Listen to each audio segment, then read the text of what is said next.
Ladies and gentlemen, good morning. I'm really impressed by this audience at 8 o'clock in the morning. I hope you're more awake than I am. I'm usually on my third cup of coffee. I've only had two, so forgive me. I'm Ed Jurechin, the director of the Baker Institute, and I want to warmly welcome everyone here today to the Energy and Nanotechnology Strategy for the Future conference. I do want to note, those of you who may not have it, there is an addendum to the schedule which is in your programs on this sheet, so it gives the accurate listing of the speakers and the time. When I joined the Baker Institute as its founding director in 1994, it's hard to believe it's been that many years already, I knew that energy issues would be an important part of our institute's work.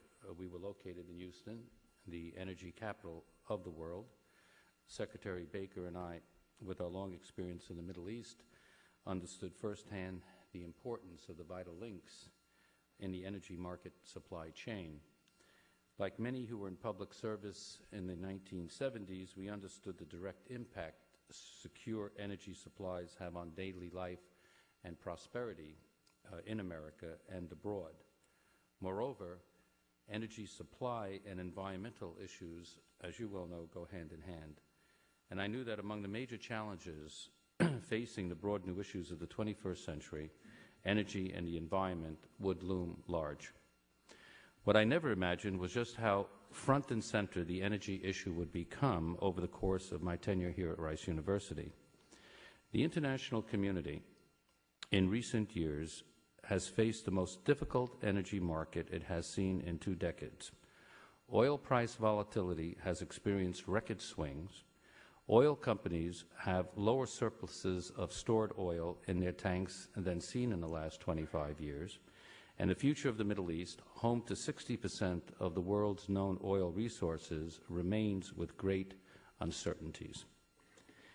Energy resources will be vital to sustain worldwide economic growth, progress, peace, and security. The Baker Institute has become a leading voice in the policy debate on approaches that will be needed to ensure that energy supply issues do not dampen economic growth nor disrupt U.S. global security in the 21st century. The Baker Institute convened a task force with the Council on Foreign Relations to consider the elements that should comprise a more comprehensive and coherent approach to energy policy, one that will promote stable energy prices and supplies, while at the same time ensuring steady revenues for oil producers, thereby supporting sufficient investment in future resources. We have studied the Middle East, the Caspian Basin, China, Japan, and Latin America with an eye to understanding how regional, political, cultural, social, and economic forces might affect global energy supply. All these studies are available on our website, bakerinstitute.org. We have investigated the role of new technologies in the nuclear and natural gas sectors. But today, we begin an exciting new venture. We will be investigating how scientific developments, including breakthroughs in the nanotechnology field, might contribute solutions to the global energy problem. To this end, the Baker Institute, in keeping with the long history of interdisciplinary research at Rice University, has joined forces with Rice's Center for Nanoscale Science and Technology, the Environmental and Energy Systems Institute, EASY, and the Rice Alliance for Technology and Entrepreneurship to lead a broader national dialogue on science and energy policy. Energy is not just a critical national concern to the United States, obviously, but also a global one.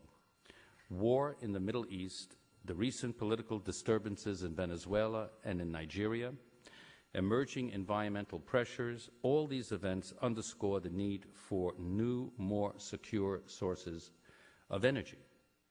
The rate of growth in energy demand worldwide runs the risk of outpacing affordable, clean supplies unless we can muster not only conservation and evolutionary improvements to existing technologies, but also revolutionary new breakthroughs in the energy field. The September 11th attack on the United States has changed the geopolitical landscape in many ways. The United States' response to the attacks has prompted it to forge new strategic relationships and undertake new military initiatives that have affected old alliances and linkages. This shifting landscape of international relations will have significant ramifications for the geopolitics of oil in the coming decades. Already, the terror attacks and the implementation of the subsequent U.S. war on terror has thrown a spotlight on the inherent risks associated with heavy reliance on oil supplies from the Middle East. In addition, as strategic policies are reviewed, many countries, such as the United States and other European, Asian, Latin American powers, are reevaluating their energy security policies. The shift in geopolitical relationships that is developing as the United States responds to the attacks on its citizens is already influencing oil trade and supply relationships. Changing patterns can be expected in the years to come. Almost overnight, Russia announced its willingness to help the West diversify its oil sources to include a growing stream of Russian crude. Russian President Vladimir Putin, in a historic address right here at the Baker Institute, declared that Russia could be a strategic alternative to the Organization of Petroleum Exporting Countries, OPEC. We are actually in June going to have a major conference on the geopolitics of Russian oil supply and security in Moscow. We're convening a major conference there in mid-June. The international and regional political relationships that have come to have bearing on Caspian oil exports appear to be shifting as well. The importance of other non-OPEC producers and non-conventional oil supplies like Canadian heavy crude and oil sands is expected to be elevated in the years to come. Still, the International Energy Agency is warning that the geographical sources for new hydrocarbon supplies will shift in the next 3 decades, coming mainly from the developing world. This is in contrast to the past 3 decades when 40% of new production came from within the industrialized West. American science and technology policy will have a pivotal influence on whether the world will become increasingly dependent on Middle East oil in the coming decades. More than 60% of the world's remaining conventional oil reserves are concentrated in the Middle East. A quarter of these reserves sit in Saudi Arabia alone. The Middle East is currently supplying over 1/3 of world oil demand. This percentage could rise significantly in the future, depending on policies in consumer countries and on the pace of development of new resources and technologies. The United States Department of Energy, in one forecast, even predicts that the need for OPEC oil could rise from 28 million barrels in 1998 to 60 million barrels a day in 2020, with the majority of supply having to come from the Middle East, especially Saudi Arabia. Iran, Iraq, Syria, Sudan, and Libya produce around 8 million barrels a day at present, or about 10% of world oil supply. Saudi Arabia alone is responsible for almost 10% of world supply and holds a unique position in oil markets. It maintains the largest share of spare idle production capacity of any other nation in the world. The kingdom is the only oil producer in the world that can replace single-handedly, within a short period of time, the total loss of exports from any other oil producer on the globe. No other nation currently has enough spare capacity to claim this role. Saudi Arabia is also the world's largest exporter, in past years selling almost 100% more than its next largest export competitor, Russia.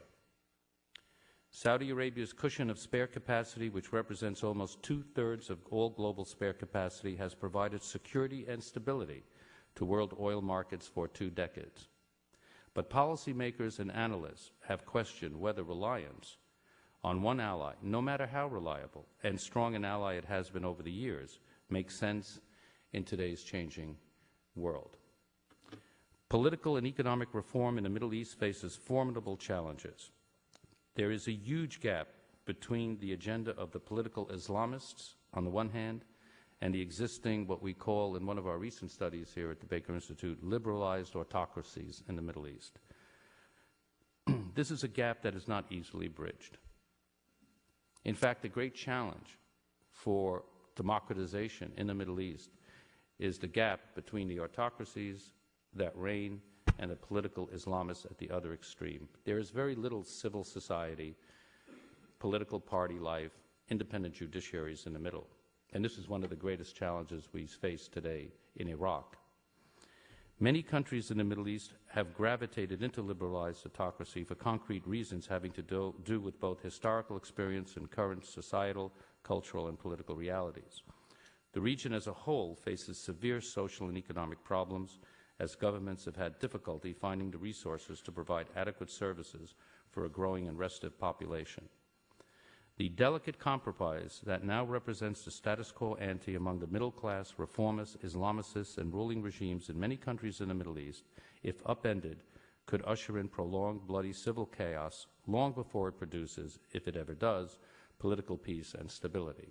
We must make the effort. Even the history of our own country demonstrates the potential volatility of change.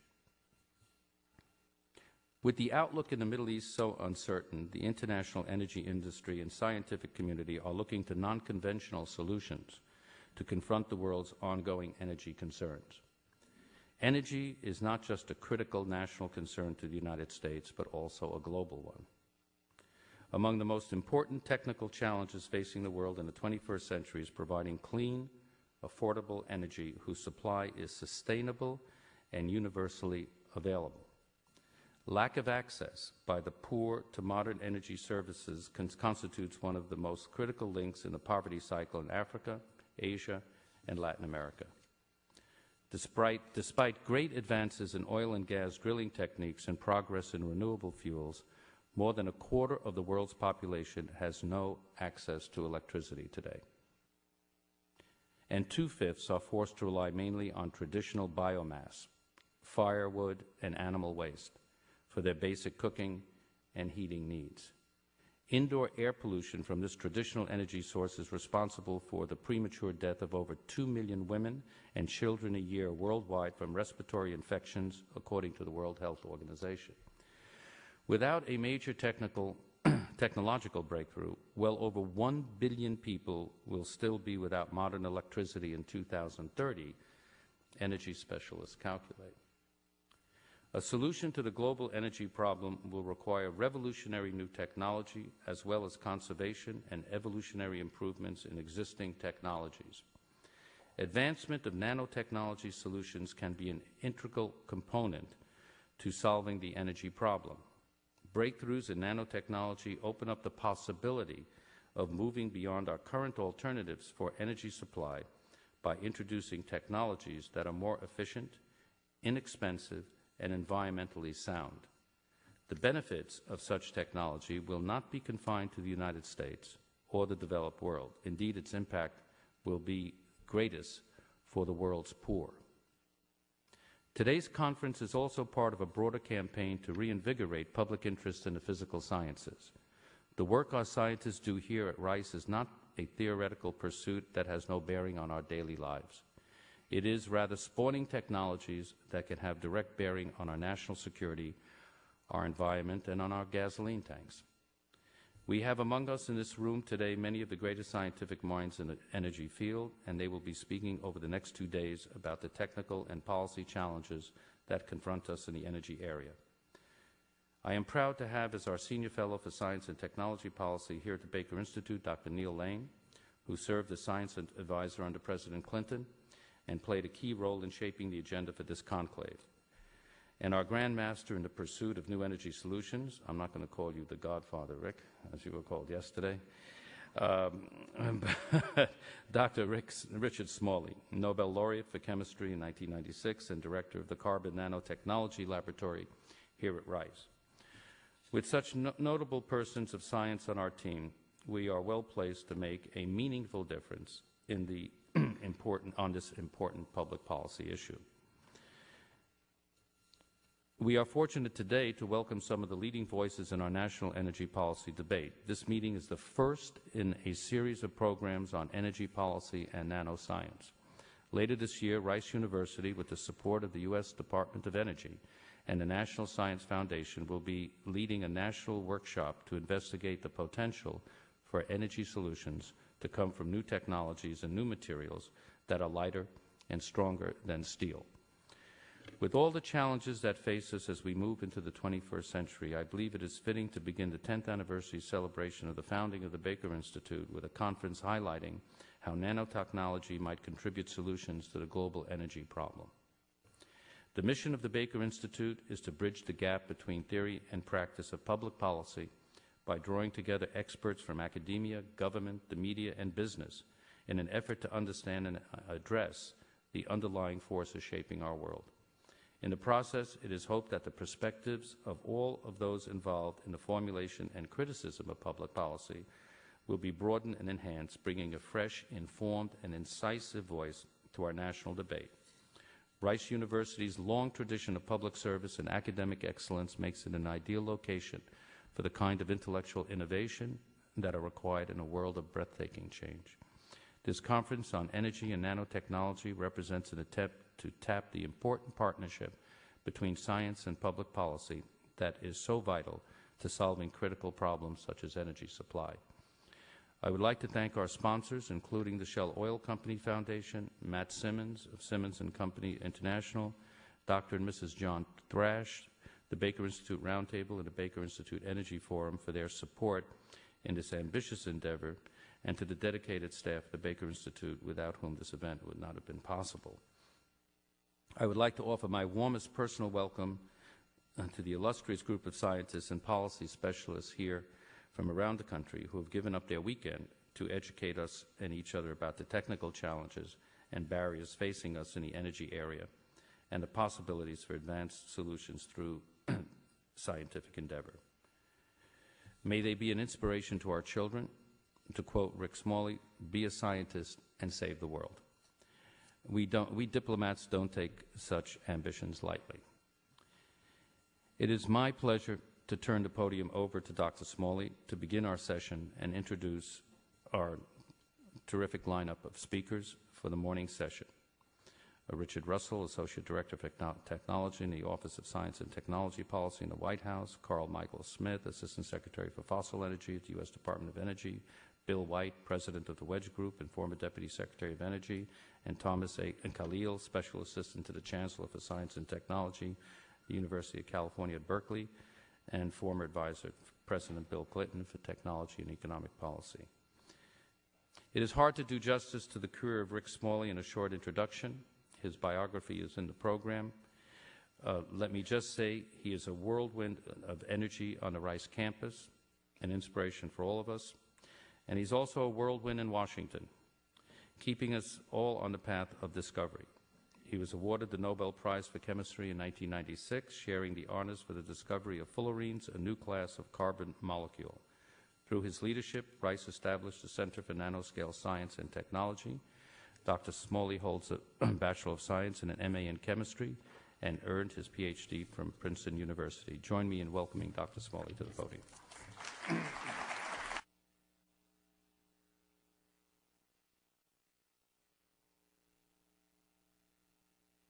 Since I have the responsibility both of giving the first talk and making sure we stay on time, and we start 15 minutes behind, this will be a challenge in itself. Thank you for coming to this meeting. And Amy Jaffe, who sits here in the front row, thank you for organizing this meeting. This is virtually a miracle to have brought this group together on what turned out to be, in the end, fairly short notice. I have been on a little journey over the past almost a year now on this issue. It started with a few events that led to an opportunity in talks that I give on technical subjects to ask an audience participation experiment from my audiences, a sort of surprise experiment, where I would put up a PowerPoint slide and I would just simply ask the audience, I'm very interested in what you would say are the top 10 problems facing humanity today. I have 3 hypotheses that I want to test on your answers, but I won't tell them what they are, tell you what they are until I get your answers, because I don't want to bias it. but I'm really interested in what the root change is in our thinking since 9/11. And the answers that I was given by audiences were remarkably uniform. I did this 11 or 12 times, sort of like focus groups. And the top 7 of these problems on this list were uniform. All groups suggested in one order or another. The remaining 3 are part of a set of maybe 6 or 7 others that were usually suggested. My hypotheses were that if you ask any group of adults or even children now this question, that in that series of 10 problems, the word energy will appear at least once. And so far in every case I've tried this has been true. Second hypothesis was that no matter how, in what order it appeared, if you move it to the top of the list, and here I would demonstrate my great power over PowerPoint to show that I could actually do that, that you imagine that through some miracle this problem has now been solved. And here we're describing the problem as the problem of energy for the world, not just Texas or the United States. And seen from the perspective of about mid-century. So we get over the idiosyncrasies of our particular time right now, this more global view, not in the infinite future, but at mid-century, which is, of course, the critical time period that our nation's youth and the world's youth, this is if they went into science and engineering, if some of them actually elected to take on this mission of solving this problem, that's where their big impact would be. It's very relevant to them. You know, what are these problems? And my second hypothesis is that if you put energy at the top of the list and you imagine that it is just flat out simply solved by the middle of the century, that you will find that at least 5 of the remaining 9 problems on the list now have answers where without having solved the energy problem, it was hard to imagine there would be any answer at all. And then I would go through the list with the audience in sort of a group revelation experience to see to what extent that's true. And without question, I believe if you ask most audiences if energy is the most important problem, what the second most important problem would be, it would be water. And it's a great example of a problem that can only be solved with energy. For after all, if you don't have water, you don't have much choice. You have to get it. You can't compute your way out of that problem. You've got to have water to drink. You've got to have water to irrigate your land, to make food, and for sanitation, and for so many other things. Luckily, on this planet, we have plenty of water, but it's got salt in it, and it's often thousands of miles away from where we need it, and we need it in vast amounts.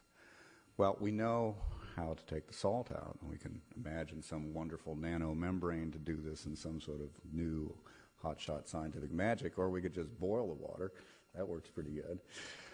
You can do this, but it takes a lot of energy to do that, particularly at the magnitude of the hundreds of millions of gallons that you need to do this on. And if it's not, if you don't happen to live at the seacoast, we can put it in a pipe and we can pump it over large distances. We know how to do that. But it takes energy. If you have energy, you can solve this problem. If you don't have energy, you can't solve this problem. There's just no way you can solve it. And the energy has to be there in vast amounts, and it has to be cheap. Third problem on the list, and I think most people agree this probably deserves to be number 3, is food for a population that is now 6.3 billion and almost certainly will be 8 billion by the middle of the century. Very possibly could be 10. If the worldwide fertility rates do not continue to drop, there will be 12.4 billion people on the planet at 2050. The good news is fertility rates are dropping in most places, except notably Saudi Arabia. And if that trend continues, worldwide population may in fact be no more than 8 billion. An optimistic scenario would even have it at 7, but it's 7 billion people. And we have to obviously learn how to feed 7 billion people well. That's going to take pretty much every bit of arable land on the planet, and it's going to take water. So my answer to food is C number 2, water. In fact, literally seawater. If you've had the energy to make the water, you then have the energy to make the food. Third topic on the list, environment. Virtually every environmental problem we have on the planet is either directly a result of the kind of energy we use and the way we use it and the consequences of having gotten it and getting rid of it, or there are problems that if we had enough clean energy, we could clean them up. So it is probably, energy is, I believe, almost certainly the main driver for our environmental problems and for their answers. Poverty, the next item on the list, I think that most people would agree that there is no more important single factor in determining the prosperity of a society than the cost and quality and access to its energy source. And in particular, when we worry about the great rich-poor divide that Ambassador Dirigian talked about so eloquently, there's just no way we're going to make that go away without vast sources of cheap energy around the planet. And terrorism and war, if we don't solve the problems above, certainly we are going to have a very messy century ahead of us. Solving the energy problem would be tremendously enabling for worldwide peace and prosperity. And as you go further down the list, you can also make strong arguments, but I think I've already made my point. Energy is a pivotal problem that if you could solve it would help us with many other problems. The third hypothesis I had was that you can take any other problem on this list and put it on the top of the list and imagine you've solved it, but you would find that it has nowhere near the same cooperative effect on the remaining problems that energy does. If there's an exception to that hypothesis, it's this last one on the list here, population. If you put that to the top of the list and you imagine somehow that's solved, then yes, I suspect it is true with our current level of technology that most of the other problems now have answers. But what is the level of population that would give you an answer? Well, at most 1 billion people. So what did you have in mind to do with the other 5.3 billion people on the planet? And interestingly, I find in conversations after I give these talks with people, when I ask them, well, what do you think is really going to happen? The most common response I get is, well, I don't think the population is going to be anywhere near like what you're talking about. That somehow there's been a big event and population has dropped off. And then I say, well, that's interesting. Because if it really dropped to the level we need it to drop to, which is a factor of 6 at least below the current population, that would be historically unprecedented in the history of the human race on the planet. I mean, even during the Black Plague in Europe, there was only a 30% reduction in the European population and really worldwide a negligible effect. There's never been a time in history when worldwide population that we know of dropped even to a factor of 2, 50% of its current level. We would need a factor of 6. And that's just not realistic that it's going to happen, and obviously we don't want it to happen. So energy is unique not only in its ability to give us answers to most other problems, but it is uniquely something we can do something about. And that's what has been part of this journey, and I think that's what so many of us are resonating to, that our generation, both folks that have gray hair and hardly any hair on their head, and the generation that we have brought into this planet, people from between 10 and 20 years, uniquely this generation has to solve this problem, or we're going to have a very unpleasant century ahead. And it's a technical thing. We need a technical fix on this. And so I've been on this point. I mean, I'm a physicist and a chemist. I know the Scientific and Engineering Society. I mean, if we can't together figure this answer out, then who is going to do it? So I've been looking at this issue, saying, you know, what could we do about it? And it has turned into a search for terawatts, for vast amounts of energy. And I owe this insight actually to Marty Hoffert, who's sitting in the audience, is going to talk at the end of today in his magnificent articles he's written in Nature and Science. Just as in material science and electrical engineering, chemistry, and physics, there's a key length scale that when you talk about it, suddenly you start seeing where the real action is. It is the nanometer and nanotechnology. In energy, I believe there is a key unit, and it is the terawatt. And in the sense that there are many ways we can imagine making energy, but if you can't give me at least 1 terawatt, please be quiet, because we need to find many terawatts to solve it, and terawatt is a big number. This is the quantitative business, as you all know, and so it needs a quantitative address. On the left side, we see the world's current distribution of energy usage. If we don't go into recession in this year, it is likely we will consume energy on average this year at a rate of 13 to 14 terawatts, or in millions of barrels of oil equivalent per day, somewhere between 200 and 210 million barrels of oil per day. And you know the distribution of where this energy comes through. It's mostly oil and the fossil fuels. The very rightmost little bar that you can probably hardly see here is all of solar, wind, and geothermal. In fact, you wouldn't see any color there at all if we didn't have geothermal there. Solar is irrelevant, essentially, in the world's energy supply, as is wind. On the right-hand side, you see an estimate of the energy we'll need by the middle of the century. It's a bigger number. I think most people agree it is at least twice the amount of the energy that we're producing worldwide right now. And even if we did just twice the amount of energy, somehow we found a way of sustaining energy production 50 years from now at twice our current level, that still would not be enough to allow the undeveloped world to fully develop. In order to give each and every human being on this planet a reasonable energy source for a reasonable lifestyle, we would need something more like the higher numbers on this figure. So something close to 50 to 60 terawatts, or 900 million barrels of oil per day. Where could energy of that magnitude come from? I mean, realistically, how could we possibly do that? I think that is the key issue for our generation, to find the source of energy prosperity for the century. I mean, if you read this magnificent book by Daniel Yergin, The Prize, the history of oil for the past 150 years, it's almost the history of the world, seen through that. It's like in a soap opera, when you find who's going to bed with who, suddenly you understand what the story's about. Oil was this magnificent substance, particularly now we're looking for a replacement for gasoline in our cars. You think how magnificent, how great poetry the Lord has given us, and the carbons and the hydrogen is just the right vapor pressure, and you burn it and you just get water and CO2 with this tremendous energy density. And here in the history of oil, we found that it just came out self-propelled from the earth. People got crazy, silly rich off this stuff. And that was the principal economic driver for the economic prosperity of the United States and the world for the last century. Well, for this century we're in, if oil remains the basis of our energy prosperity, it is simply not going to be a prosperous century. What will be the new source of energy prosperity?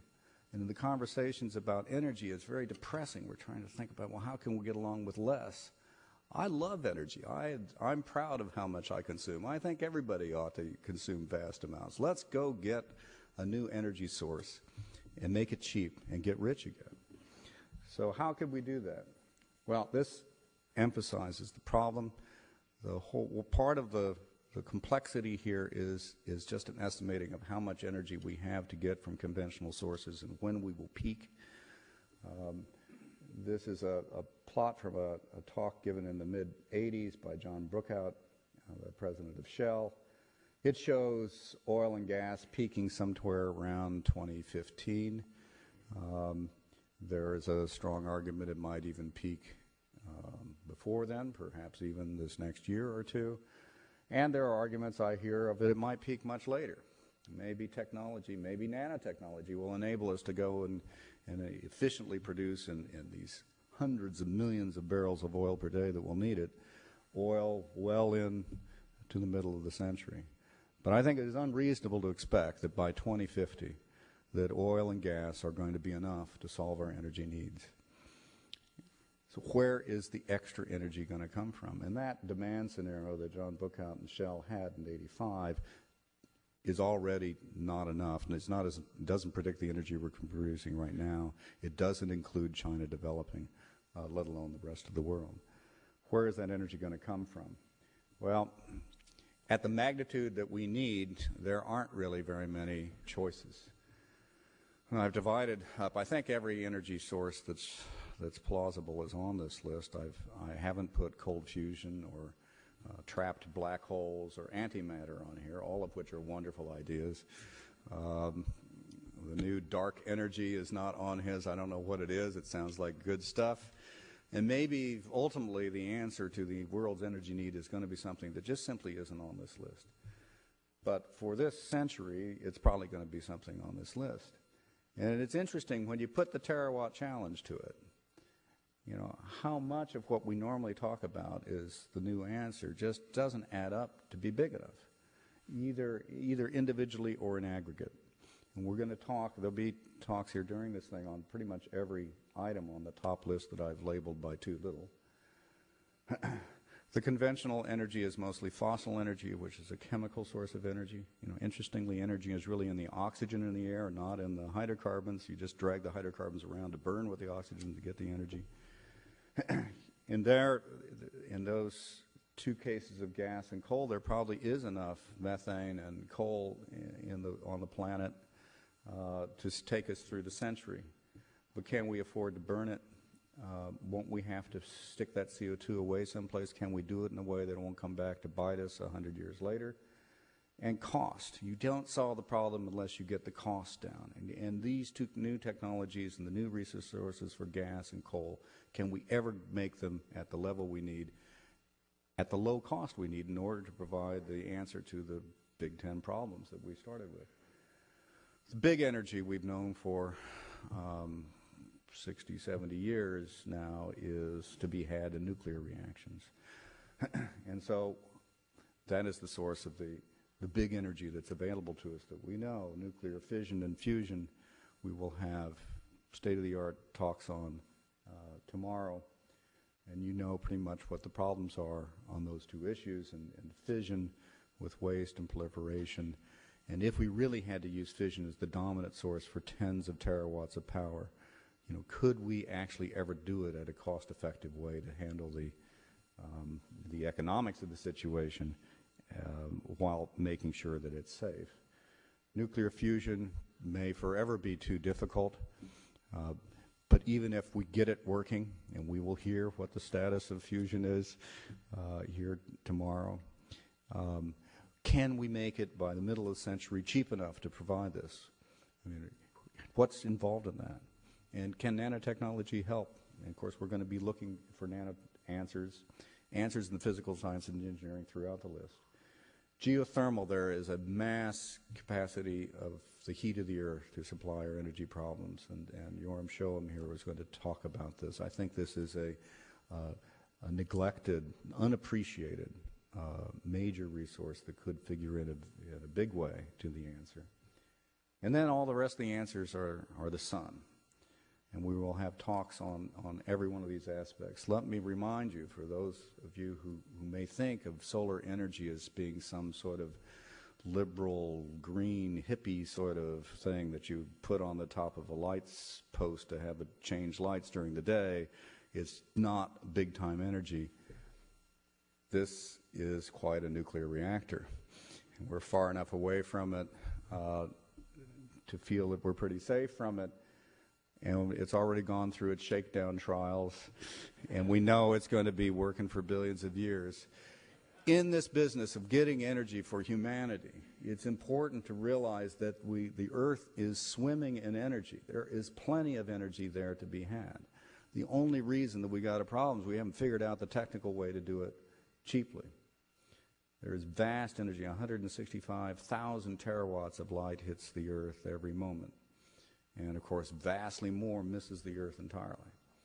And we will hear from several people, culminating with David Criswell, arguing that we ought to have essentially an artificial life force on the moon to send energy down that has the virtue that actually the economics of it, if you can actually get there, really start being attractive. And you would offload from the planet the entire responsibility of producing energy. We can go back to really a green planet. There could be wild, crazy answers to this, and I think it's possible that we could do it cheaply. Well, here I am already overrunning my time, and I've only now first put the slide up on nanotechnology. We are looking in this conference for technical answers, and in every case I'm confident we will find they are to be found in the physical sciences and engineering. And I suspect we will find, when we look for the really revolutionary advances in these areas, that they will be well described by what is here described as nanotechnology, the art and science of building stuff that does stuff on a nanometer scale.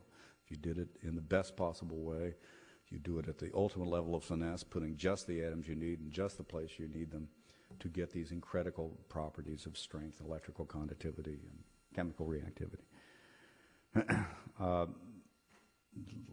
course, every living cell already is nanotechnology. We have here the world's largest medical center just across the street, and a lot of Rice's activity and the world's activity in nanotechnology will be in what I call the wet side of nanotechnology, or bringing the things from the dry side to the wet side to complement it. But for energy, primarily it's going to be these new whiz-bang things we imagine and we're now discovering and beginning to play with on the dry side. Things with incredible properties and strength, electrical conductivity, temperature resistance, thermal and electrical properties on a nanometer scale. I don't have enough time to talk a bit about this now, but we will get into this in much greater depth during the conference, and particularly on the follow-on conference that we're going to organize once we really appreciate the energy issues in November.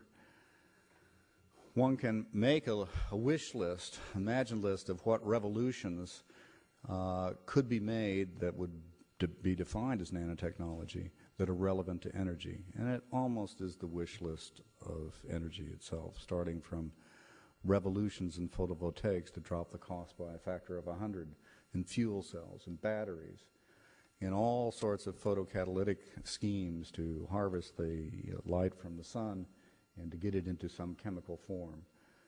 Super strong, lightweight materials to allow us to build vast structures in low Earth orbit or geosynchronous orbit and later on the moon to enable low-cost light harvesting of structures. Perhaps one of the most important is this bottom list, nanoelectronics, a revolution in computers and sensors and memories. I do believe that Ray Kurzweil is right, that it is likely that we will continue Moore's curve for another couple of decades, and that the result will be that we'll be able to buy a computer for $1,000 with the capacity of a human brain. At some point, robots will actually be able to figure out what the room they're in and what chairs are sitting in the room, will actually have situational awareness. And I believe that's going to be a revolution in just the areas that are relevant for energy. I believe it'll be possible to find new high current transmission cables made of new materials, superconductors, and we're particularly pushing a quantum wire made of Bucky tubes to enable the worldwide electrical power transmission grid. And so many other things that we will get into in detail. Let me finish just with the last, in many ways, most critical piece, the energy workforce problem. The answer has to come from the physical sciences and engineering. Here is the history of the last 15 plus years of PhD production of physical scientists and engineers in the United States and U.S. citizens. Basically this straight blue line. In spite of everything that we've done the past decade, particularly the NSF with new K through 12 outreach programs and so forth, in spite of all that, very good, productive work, we've not really been able to affect this problem much. And while we are having this ineffective result in the U.S., this is also true in Canada and much of Western Europe. In the real world, in Asia, they don't have this problem. And this buildup of Asian physics and chemistry and engineering students, is actually in many ways the hope for the world. Because if the great developments, the revolutions of physical science and engineering are actually going to happen in the relevant time period, it takes people and genius and will to do that. And right now, basically, that exists in the Pacific Rim. I believe we need to challenge our nation and our nation's youth to get back into the physical sciences and engineering in a way that they haven't since Sputnik, literally, in the early 60s. A new, bold program to go out and just flat out solve this energy problem. And that's one of the reasons that I'm on this journey, and one of the reasons that we're very interested in how this meeting works out, to see if we can build a level of consensus that energy is the problem, science and engineering is the answer, and the United States and the Western world ought to be a key part in making that happen. Thank you for your attention, and we have to get on with the program. Thank you.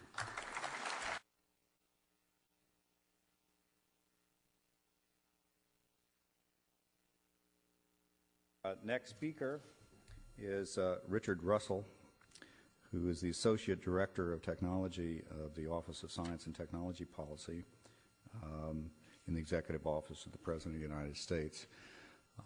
You will find more information on Richard in the program. We have to go, and I want to hear what Richard has to say. Richard?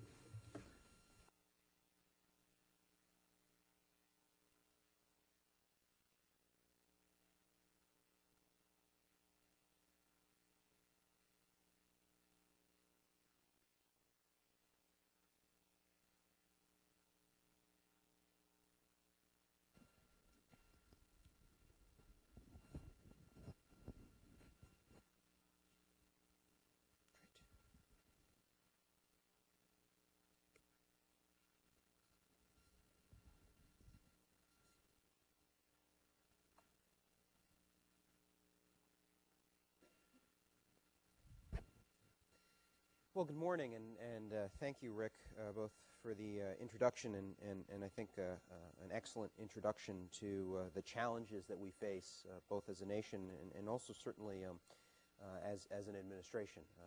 Clearly, research and development are going to be one of the major factors that help us address many of the challenges that our country faces, certainly including the challenge of developing new energy sources and making energy available cheaply and abundantly. Let me start out with a brief discussion of the President's top 3 priorities, and they're pretty clear, and I think most people who have listened to the President have heard these. It's winning the war on terrorism, securing the homeland, and strengthening the economy. And obviously, science and technology inform and have a direct impact on all 3 of these. It's for this reason that we are spending, or are proposing to spend, the President's proposing to spend $123 billion on research and development next year. That's a 7% increase over last year.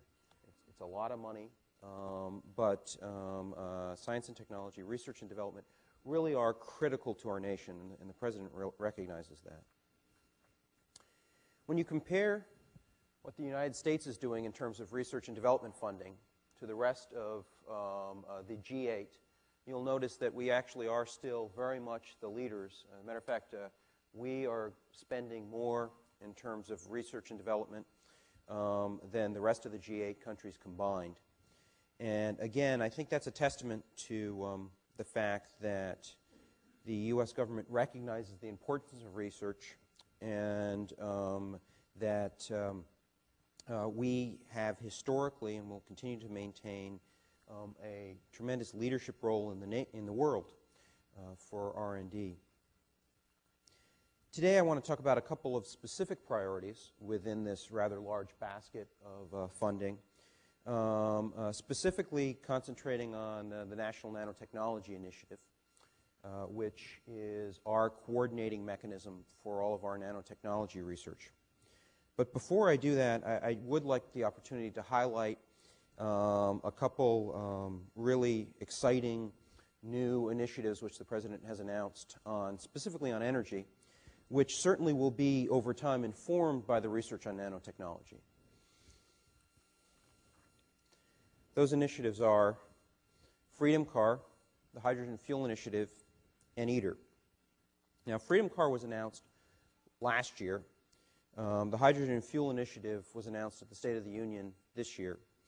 Combined, the President has pledged $1.7 billion over the next 5 years for these programs. What this means is a significant push towards hydrogen as a fuel of the future, dealing with not only fuel cell technology, but also hydrogen infrastructure.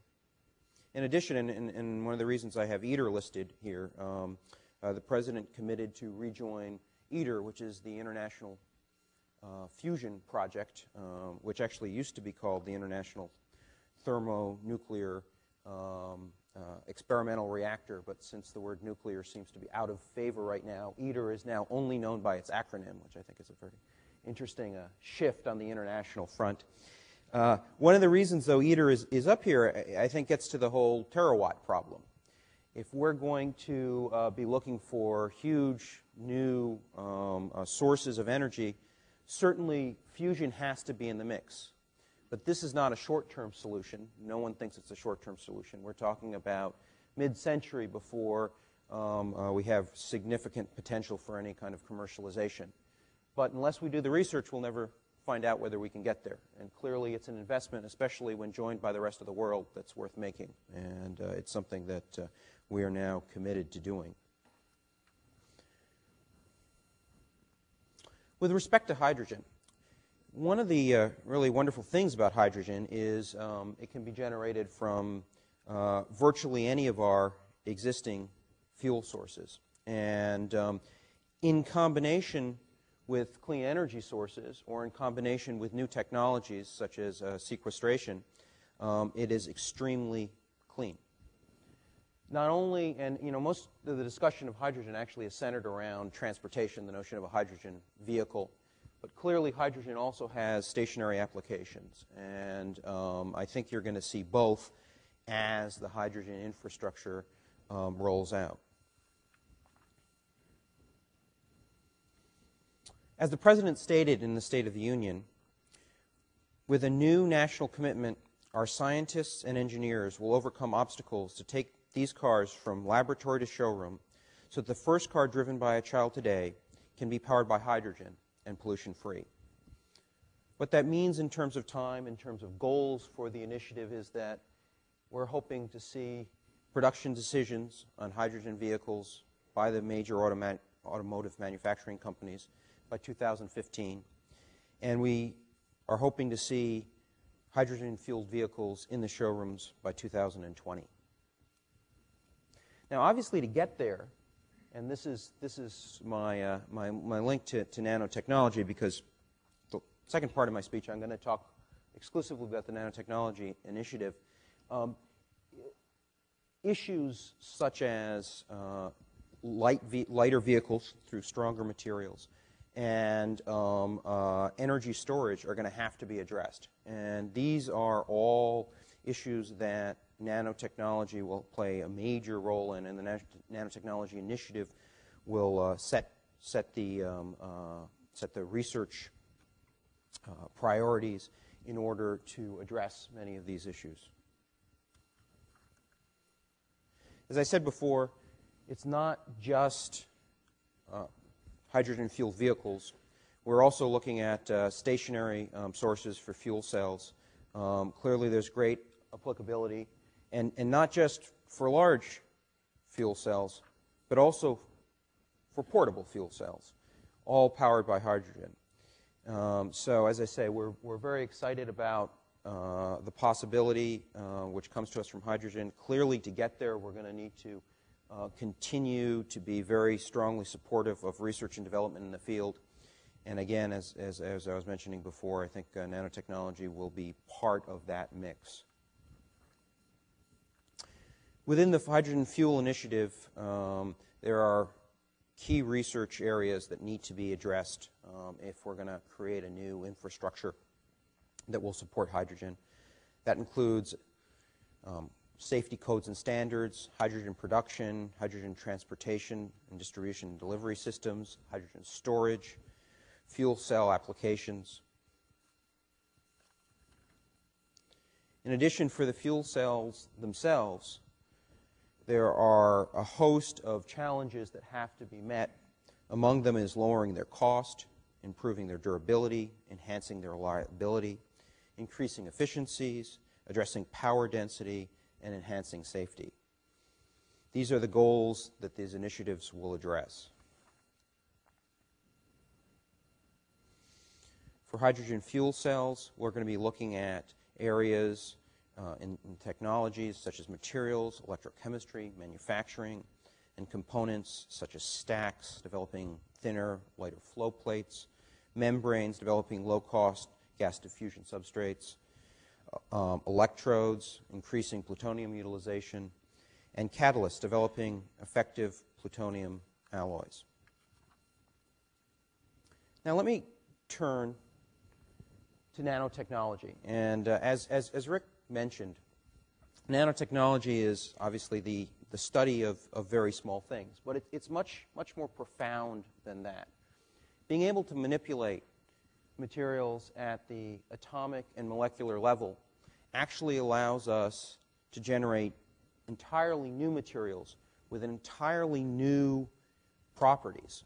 And I think we're finding that not only are we achieving new properties such as strength, but you're achieving all sorts of fantastic new interactions, both in terms of on the biological level, where we can build new compounds, but also on the electrical level, where charges can change just based on the manipulation of a single molecule. The Nanotechnology Initiative, which coordinates the entire research portfolio on nanotechnology, is a presidential initiative which is run through the NSTC, which is the National Science and Technology Council. National Science and Technology Council is a coordinating body within the White House run by the science advisor. And what it enables us to do is ensure that all the agencies that are participating within the NNI interact and create a comprehensive program. Currently, there are 10 active members, 10 active agencies that are all contributing money to the NNI. And those members are all on what's called NSET, which is the Nanoscale Science and Engineering Technology Subcommittee of the NSTC. In addition, nanotechnology is one of two interagency research programs that has its own national coordinating office. The other one is the Networking and Information Technology Research and Development Program. Both of those are priority programs, and we have actually found that having a coordinating office makes a tremendous difference in ensuring that research stays on track, is goal-driven, and that agencies are fully informed of what their colleagues are doing in other agencies. Currently, there are 9 what are called grand challenges, really priorities, within the Nanotechnology Initiative. As you'll note, one of them is energy conservation and storage. So there is already a recognition of the potential for nanotechnology in the energy arena. Quite frankly, though, there is potential with respect to nanotechnology in virtually every arena. I think that, and actually, since you can't read them, I'll read them off for you.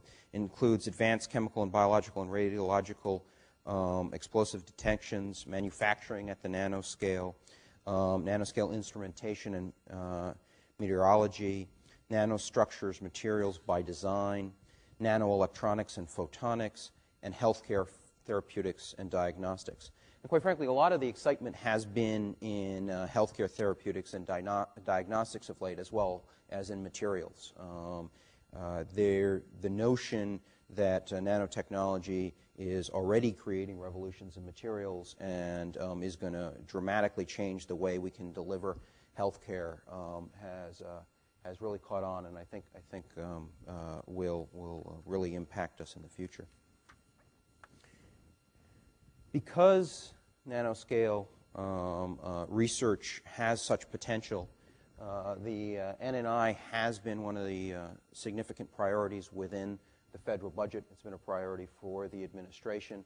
As you can see, the nanoscale budget has been increasing substantially over the last few years. We are now at $850 million. It's rapidly approaching the magical billion-dollar level, which makes it a fully grown-up program. Within these fundings, or within this pot of money, we break down the program into 5 core elements. One is fundamental research. The other is grand challenges, which I just mentioned before, the priorities. And then there are 2 research infrastructure-based components. One is specifically called research infrastructure, which is providing the basic tools for research, software, and physical infrastructure. The other is centers of excellence, which allows for collaboration of researchers on a large scale. Finally, and very importantly, there's also a social implications component. And clearly, for those of you who have been reading about nanotechnology over the last couple of years, there is a lot of interest in the potential social implications of this new technology. I think it's important, A, that we continue to look at the societal implications of this new technology, but I also think it's important to remember that this is not entirely new to science. Every time we have new technologies that are being developed, there are both environmental and societal implications associated with them. And so despite the fact that there has been a best-selling novel written about nanotechnology, it doesn't fundamentally change the fact that nanotechnology, just like any other new technology, is inherently no more or less dangerous than anything else we've done in the past. And so that is an issue. One of the reasons I bring it up is it's been a big issue of debate over this last week in the House while they began the process of authorizing this program. There's been a lot of interest in whether or not we need to dramatically increase the amount of money from the nanotechnology budget that is spent on societal implications. Let me show you who's participating and at what levels in nanotechnology. This is the slide from last year, or this year really, FY03. As you'll notice, the National Science Foundation is the single biggest contributor. The Department of Defense is second, and of particular note, the Department of Energy is third. They're all major players.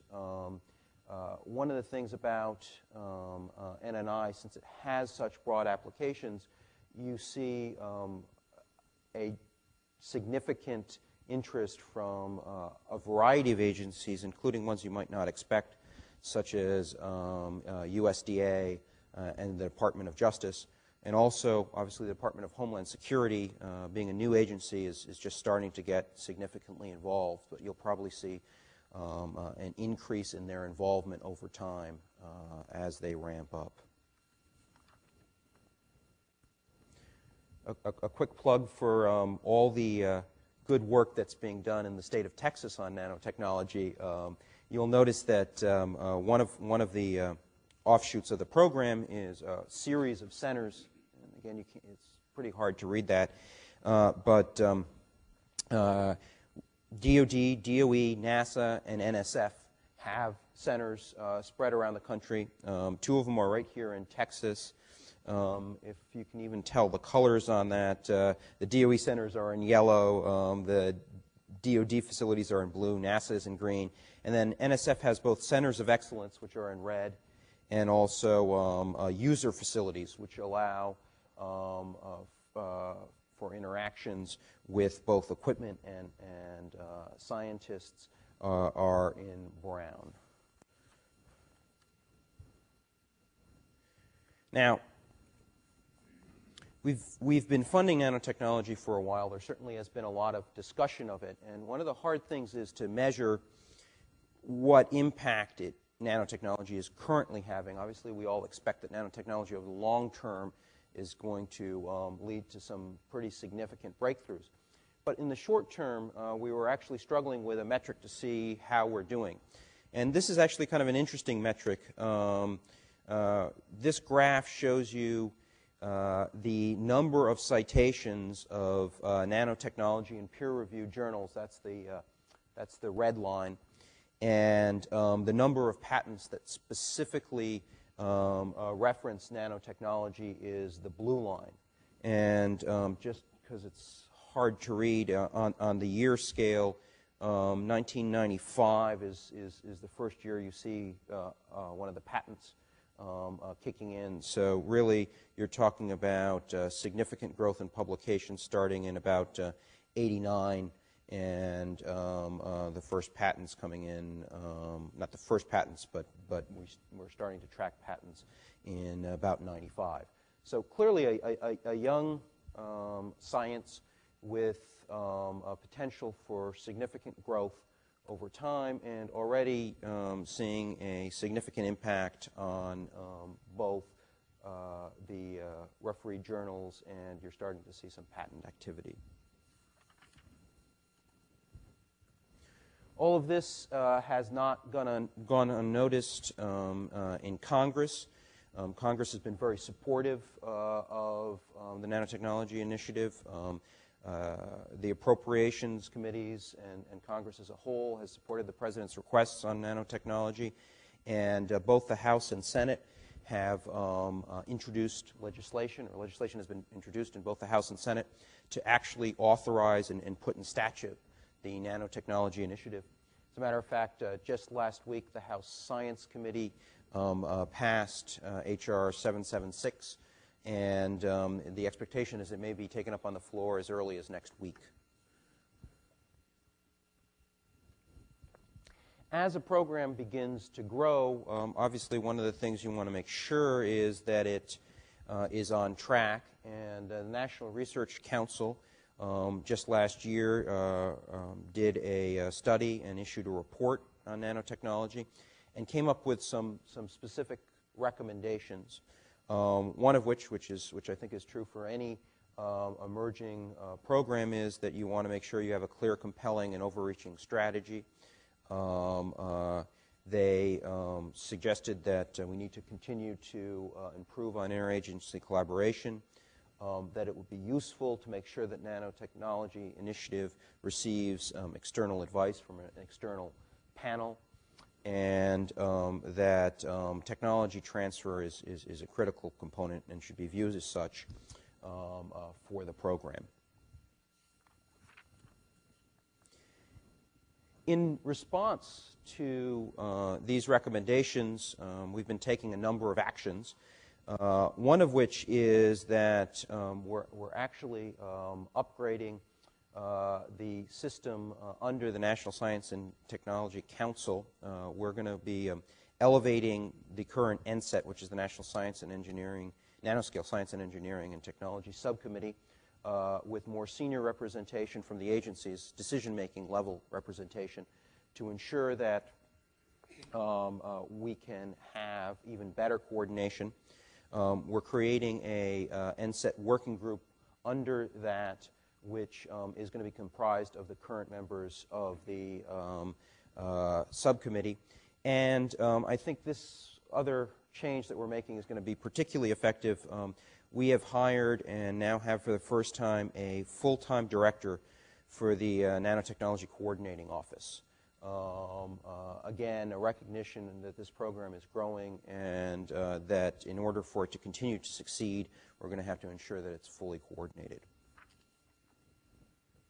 We're also looking for external advice, and the President has tasked PCAST, the President's Council of Advisors on Science and Technology, to review the nanotechnology program, to review NNI, and come up with recommendations. As you can see from the list, PCAST includes some of the really top luminaries, both in the academic field and also in the technology industry. And they will be looking at NNI, reviewing things such as the grand challenges to make sure that we're looking at the right issues. We're going to be setting up a panel of expert advisors for them, because obviously these individuals are not experts in nanotechnology, to help them in their deliberations. We have already had one meeting, actually, at the last PCAST meeting. Rick spoke and gave an excellent presentation on the importance of both nanotechnology and its potential for energy. And so we feel that we should be getting some good, strong recommendations that are actionable from PCAST towards the end of the year. So let me summarize so I have a little time for questions. The Nanotechnology Initiative will remain a critical R&D priority for the administration. With advice from PCAST, NNI will be improved. Nanotechnology research, as with hydrogen R&D and other critical components of the federal R&D portfolio, lay the foundation for innovation and discovery. Science and technology is key to securing the homeland and winning the campaign on terror.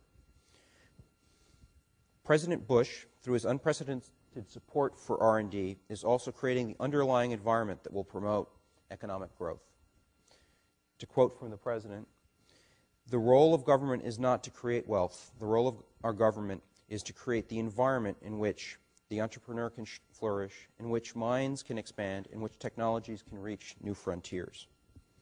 NNI will help us achieve all of these goals. With that, thank you very much, and I think I have a few extra minutes for questions.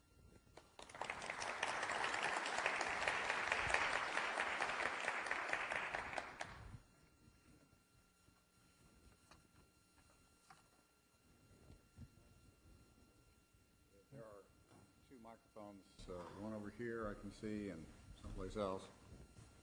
If you have questions. I assume the audience is interested in whether or not you really meant to use plutonium in the fuel cells or platinum. I think I meant platinum. I think slip of the tongue. That would be interesting, though.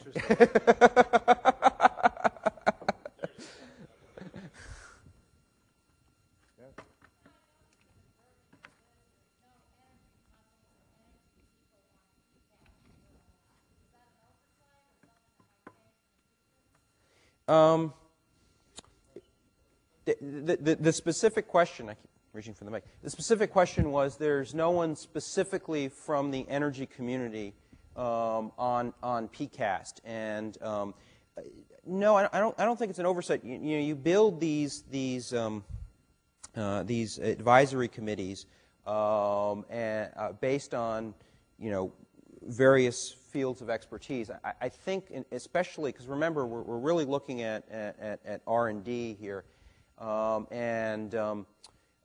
if you look at a number of the academics who are on, or really university presidents who are on the list, I think you will find that their universities do a lot of work, significant work in energy research. So I think the area is indeed covered. Obviously, we're continuously both standing up new presidential advisory committees and also as a membership on PCAST, as individual members drop off, sometimes we add new ones. So there's always a potential that someone else might be added on. Right now, we're pretty full based on the executive order that creates PCAST. I think we have all slots but one filled right now.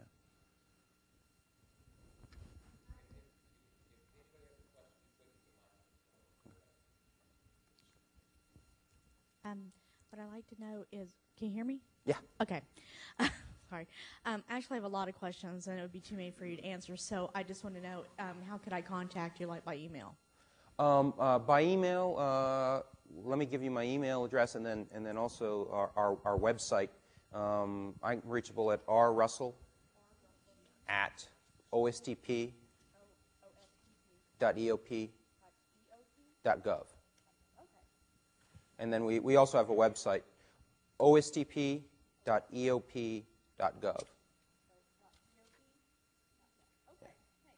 Sure. And we also have a website, ostp.gov. Okay, thank you. Great. Well, if they're... Oh. You indicated that the U.S. Expenditures in research and technology were above all of the G8 countries.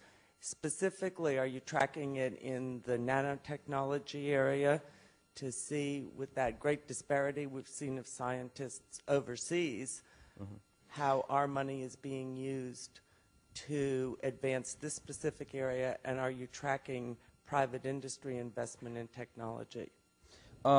Yeah, those are both excellent questions. First, in terms of the comparison, what that comparison is in this case, federal R&D funding versus government R&D funding in the G8. In terms of nanotech research funding, actually that's a very hard, there are all sorts of wonderful graphs that you can put up about nanotech, especially comparing what industry is doing in the U.S. with what industry is doing overseas. The problem with most of those numbers is that it's very hard to find a common definition of what is nanotech. I mean, quite frankly, whenever you're manipulating things on the molecular or atomic level, pretty much anything that has atoms or molecules can be construed as nanotech. And so a lot of the statistics really aren't comparing apples to apples. And so they're not very good. So yes, we are actually looking for good metrics that would allow us to make that comparison. In terms of actual research funding, we're still the world leader in terms of nanotech research. The industrial numbers are much more difficult. And again, it depends on how you want to define that basket as well. And very often reporting from other nations is defining nanotechnology in a manner that's a little different than ours. I mean, one of the fundamental things that PCAST is going to be looking at is, are we appropriately defining the basket for nanotechnology? Whenever you have a research area that's being prioritized, there's a lot of interest in getting into it, and you start seeing sort of subtle shifts in the way people write their grant applications. And so it's pretty important that we make sure that we have a definition that's sufficiently constrained that we're really capturing what we're trying to capture, which is very cutting-edge research, and not simply redefining virtually everything else in the R&D portfolio.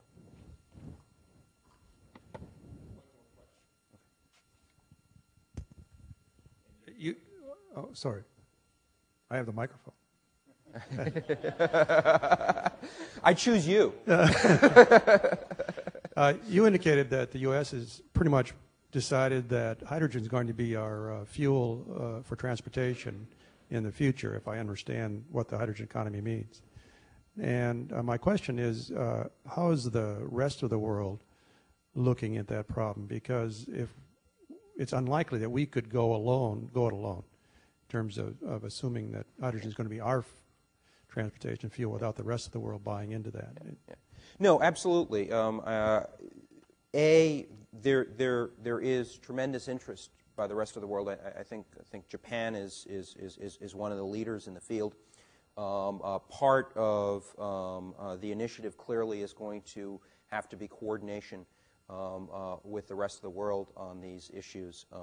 The other thing is that, let's face it, we've got a lot of work to do before we get there. There's a lot of research and development that's going to have to go into the process, both from an infrastructure standpoint, but also from a fuel cell standpoint, because you're not going to start converting to hydrogen if people's cars cost 4 times as much and the hydrogen to power them costs 4 times as much. And so those are significant challenges, but that's one of the reasons why, as they say, if it's not difficult, it's not worth doing. That's one of the reasons why I think this is such an exciting initiative, because I think we really have the potential to solve these problems with a concerted effort, and that's the effort the President wants to make. Great. Well, thank you so much. Thank you, Richard.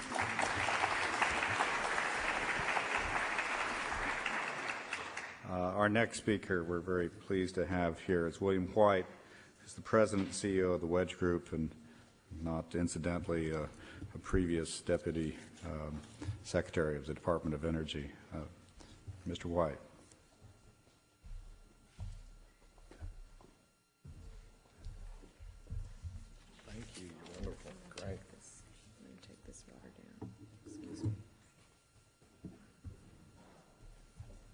Good morning. Oh boy. I think people are just waking up. Well, you know, they gave me this topic, energy strategy, or something like that, where the problem with energy strategy is that it's one of those topics like the future of Europe or the American savings rate, on which I'm not sure there could ever be anything new added to the public dialogue. So what I thought I'd do is share with you all a little bit some ways to think about energy strategy and the way that new technologies, in particular nanotechnologies, fit into it. You know, one way of thinking about energy strategy, writ big, is simply a particular entry you might have if you were if you were collectively the executive branch and Congress, the federal government of the United States, and you were, and you could wake up each morning with a things to do list which set forth some of the most important objectives and concerns, areas of risks. Successful organizations, like successful people, set priorities and try to focus. A way to think about energy strategy is just remembering that energy, our access to energy, the security of that energy supply, got to be near the top of that list. And let me tell you why. Two reasons. First, the source, you know, we use hydrocarbons by and large as our energy supply these days. We combust hydrocarbons. We'll talk about that in a little bit more detail in a second, but that's sort of the hand that's dealt us right now. And hydrocarbons are not equally distributed across the earth, and hydrocarbons are of a finite supply from the sources in which we get hydrocarbons, and those supplies, as I've said before, the access to those supplies and the cost of those supplies depend on this race over time between depletion and technology, which then the outcome of that race you can't determine from decade to decade. So there are some instabilities that affect the supply of hydrocarbons.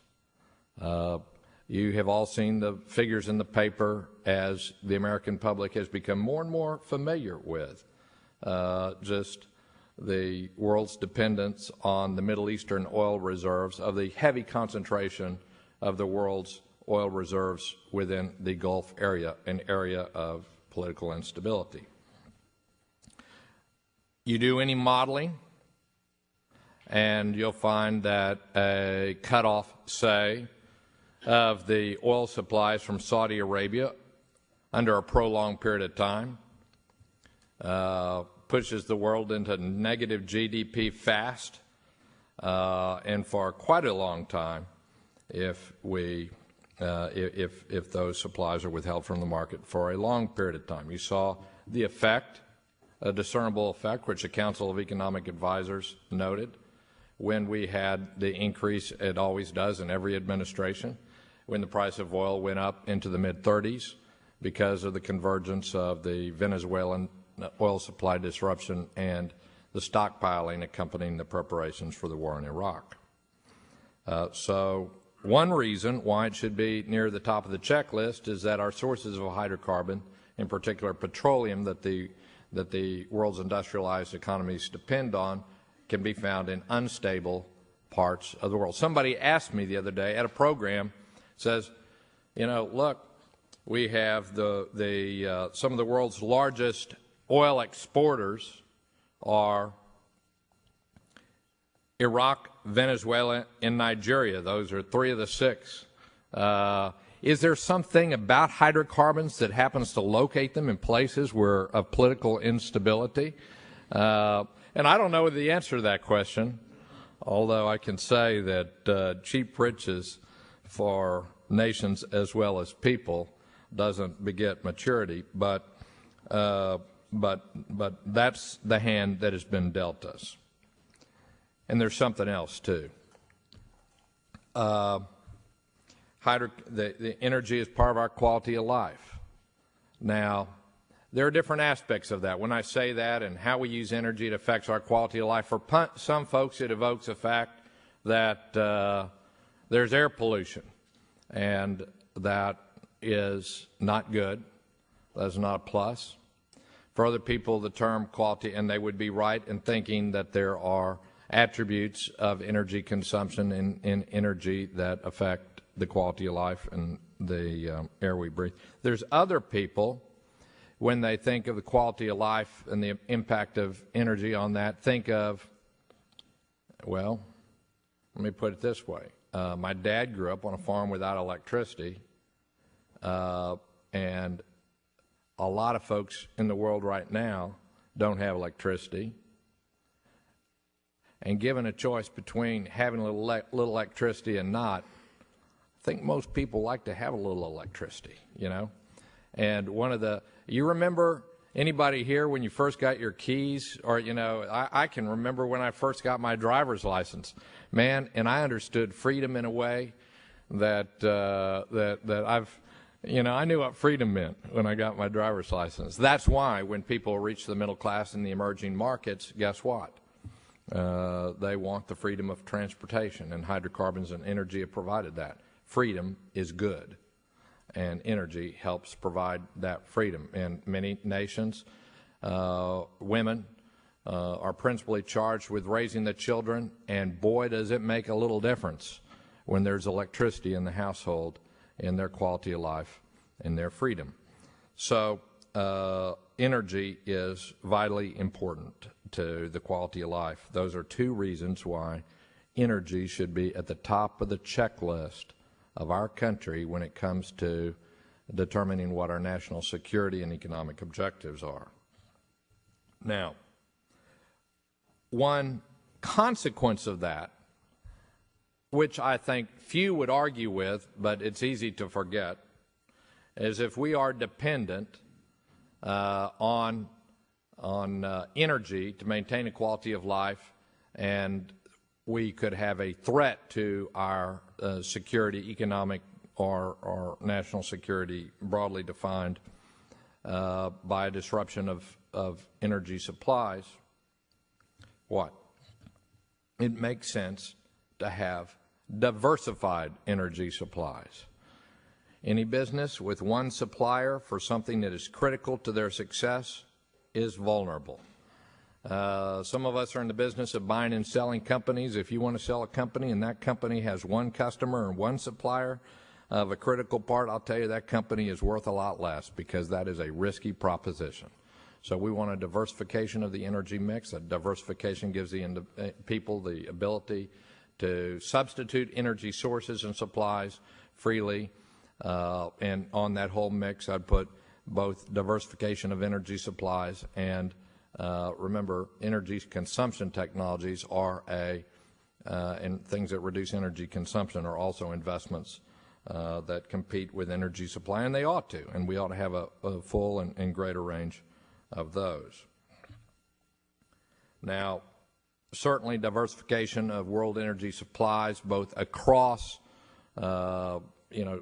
petroleum, possible petroleum sources of supply and natural gas sources of supply, as well as energy sources, has been part of administration policy for some time, both the last administration and this, and it ought to be. In America, besides the issues of diversification, we ought to think about, this may sound a little mercenary, but we ought to think about the American competitive advantage in energy supply. What are those things that we as a public, which the institutions of higher education, which the government of the United States ought to think about? After all, there is a point in having a nation with a collective will, and that's to do things together that make us better off, most folks better off. And what are some of the things that we ought to think about that would give us that competitive advantage in the world economy and energy? Well, one, people from Houston well appreciate that it's nice to be a world leader in any business or industry. being a leader instead of a follower usually means the difference between having more freedom and having greater economic security and less.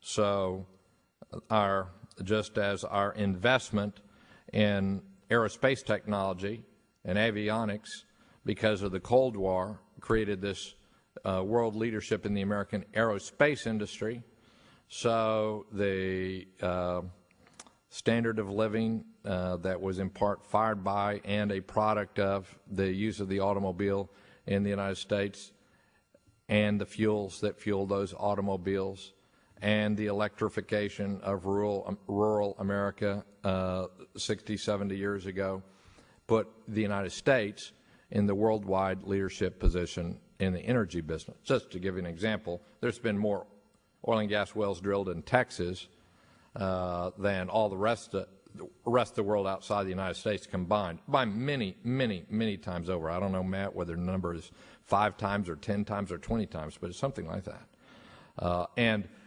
what that means is that Americans tend to learn the skills. And when Americans have that skill set, then and they are in a position to earn higher wages, better living in an international labor market.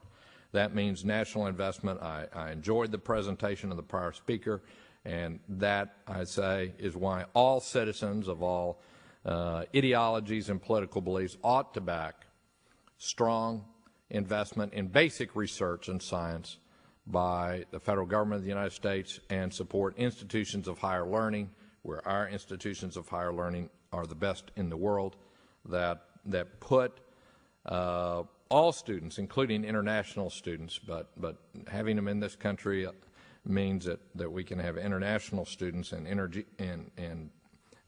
American students and American technologies prepare us to live in a competitive global economy in which we have an advantage. I would say also, incidentally, that one could make a pretty good argument, this just as an aside, that if you wanted to take, and you know, when I was Deputy Secretary of Energy, we had about an $18 billion budget. Almost most of that, except for environmental remediation, was science-oriented. And a lot of those programs reported directly up through me, as Melanie knows. And one could make a pretty good case that if we did a little bit more, if we took the total pie and did a whole lot more investing in the interest of kids in America from the 6th grade to the 9th grade in science and engineering, to get them interested in science and engineering careers. If we reallocated about $1 billion from everything we do into that, it might be the highest return on investment we have. Because right now, you know, we can have conferences like this all we want, but so long as the number of, both the number and the percentage of Americans in graduate schools in science and engineering continue to decline, we will do good for the world, but we will risk losing our competitive advantage in science and engineering, which has served us so well in the last century. Now, finally, I'll give an example of what I would consider to be a productive dialogue about nanotechnology and energy, and or unproductive dialogue than productive dialogue.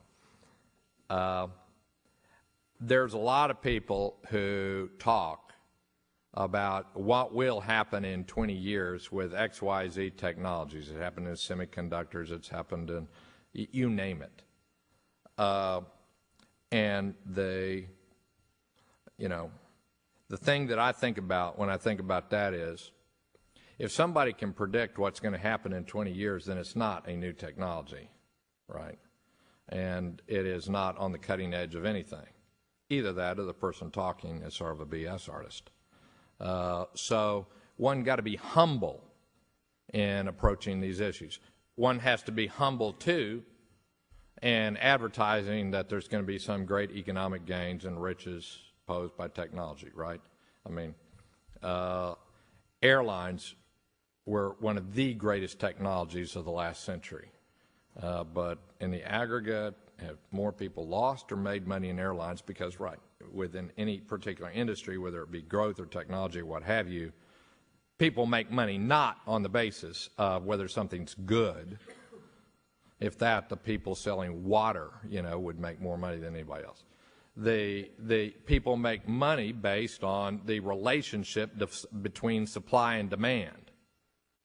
And as people found out in e-commerce a few years ago, if everybody has the same idea at the same time, it's not either original or in short supply. So, it's just a fact that economics is different than some, technology.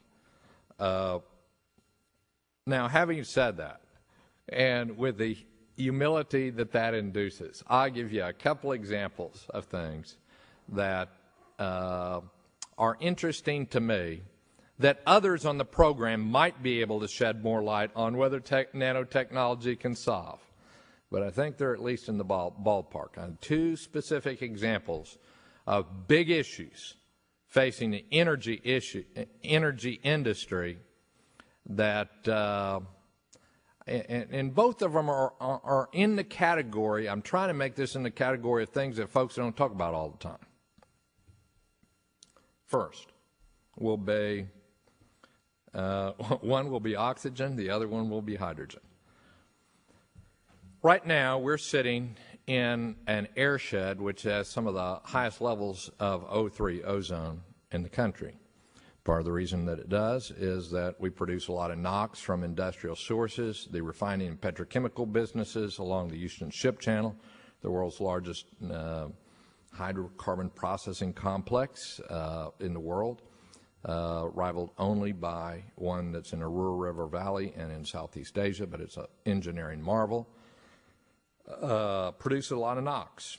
So do our automobiles. Our particular problem with ozone, or what some people call smog, which can result in diminished lung capacity, here is that we have a combination of both the industrial sources and the mobile sources or transportation, automobiles, trucks, etc. Now, why is NOx produced from the ship channel industries, from the refining petrochemical industries? I'll tell you why. Something called atmosphere, air, is used as the input gas to keep flames alive. When you reform chemicals, it takes heat and pressure, by and large. This is quite overly simplified, and there can be catalysts that affect the rate of reaction. I'm quite oversimplifying. But we use atmosphere as a source of the oxygen to keep flames alive. Because we don't need the nitrogen in the atmosphere. We use the atmosphere simply because it's cheap. It's what's perceived of as free. Of course, we all know that it's not, any economists would say it's not free in the sense that if you don't return the air in the shape that you found it, then you may have imposed a cost on somebody. But if you're not charged for that cost, it's free to you, the refining or petrochemical plant. But they don't need the nitrogen. In fact, it's a big nuisance because they're going to have to put all these, because somehow now it's catching on that you're putting NOx back into the air, and NOx isn't a good thing. So why not just use the oxygen? Well, a lot of people think, well, oxygen, hydrogen, they're very, they're abundant chemicals. You look on a book and see the distribution of basic, your elements in the atmosphere and at the Earth's crust, and oxygen seems to be an element that you'll find commonly, but free? Nah. And it's mixed in with a lot of stuff in the air. And how do you extract it? Through the application of heat and pressure. Where do you get the heat? Methane, natural gas. Well, that's not the cheapest thing in the world, and there's a lot of other uses for that. You see what I mean? If we can find ways to create free and abundant oxygen, boy, would we do a lot for air quality, because so much of the air quality problems are caused by the use of atmosphere as an input gas in industrial processes. And it is difficult. We do have a huge oxygen utility in the ship channel that creates oxygen, but it's expensive thing to do. If you were able, without heat and pressure, to find some way to sieve or extract the oxygen from free air. There are books that I've read that spend just a little time on this. I'll go to hydrogen in a second. They make it seem like it's a real simple thing. I think it's because those people did not, study chemistry or physics enough. They just, well, there's a lot of it in the air, so it must be abundant, so it must be cheap. It can be abundant, but it's not cheap, depending on how you have to harvest that element, which brings me to hydrogen. We here are living close to, I think it's probably the largest hydrogen utility in the world. I helped build a firm which is probably number 2 in the world in the building of hydrogen units that produce hydrogen. And this is one of its biggest markets. And there are billions of dollars of processing units that have been sold for the purpose of producing hydrogen.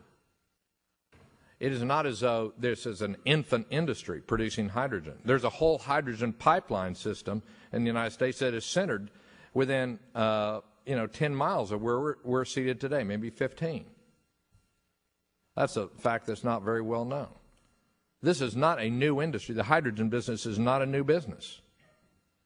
You know what that hydrogen is used? It's used as a feedstock. You need hydrogen to create certain petrochemicals and to create hydrocarbons and to create cleaner gasoline, by and large.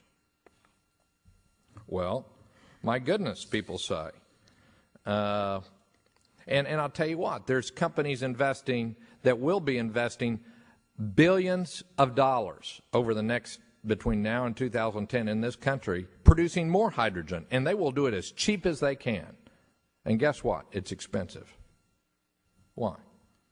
You know where we get hydrogen, don't you? We take it, we break it off the methane or natural gas molecule. That's where we get hydrogen. That is the cheapest way we have found so far of getting hydrogen. So when we talk about having a hydrogen car instead of a compressed natural gas car, right now what we're talking about is taking a methane molecule, get this, applying heat and pressure to break it up by combusting, so you're using methane to heat the reaction, you're breaking apart a methane molecule, you're taking the hydrogen, you put it in the automobile rather than putting the natural gas in the molecule, in the automobile in a compressed form directly. Well, that makes no sense. I mean, you can hardly ever justify it on an economic basis. A lot of the research, just look at how much of the research has been back-end loaded into fuel cells. Great, we have fuel cells.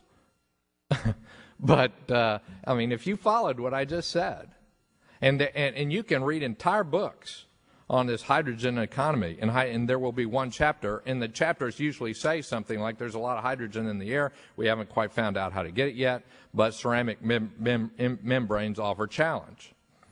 Well, what I'm saying is, now this is another analogy, and Professor Smalley and others could probably put it a lot better, but if you want to strain out, let's say you want to strain, if you're cooking, and you want to strain out the pasta from the water, you can get a strainer and you can strain that pasta from the water, and the water will drop through those little holes in the screen. But if you want to strain out the smallest element, then that's a hard deal. See what I'm saying? Now, I'm not saying we can't overcome this challenge, but for people to waltz in and say that it's not a challenge, or that we should figure out how to use the hydrogen before we got it, is something that I think we ought to be thinking about long and hard. Thank you very much.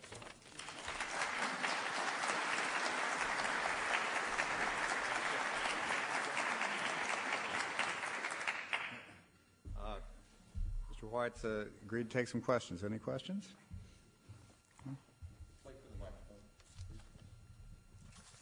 Yes, sir. Let me just say a prelude here for this question.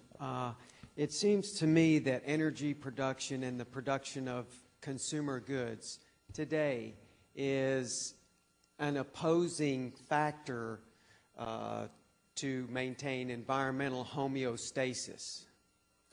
And I'm wondering if there's anything being done, any research being done at looking at biological systems and using those as models to kind of, how can I say this, produce energy efficiency that will be harmonious with the environment, so that there's a minimal effect, if any effect, on the environment as far as air pollution and water pollution, stuff like that. Yes. I mean, there is, and I think your analogy is a good one. A cell, there is an equilibrium that living systems and living things have, and one reason why, let's say, in the United States, less so, well, than in other places, things look so big and resources look so abundant for so long that we forgot we were living in a closed system. But obviously that's occurred to a lot of people, and we're changing. Thank you all very much.